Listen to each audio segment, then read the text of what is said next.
कालस्थायिने गुरुविक्रमाय गुह्यप्रवराय गुरवे गुणगुरवे गुरुदैत्यकलक्षेत्रे गुरुधर्मसदाराध्याय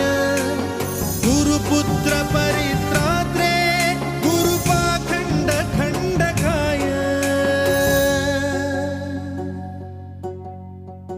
गीतसाराय गीततत्त्वाय गीतगोत्राय धीमहि गूढगुल्फाय गन्धमत्ताय गोजयप्रदाय धीमहि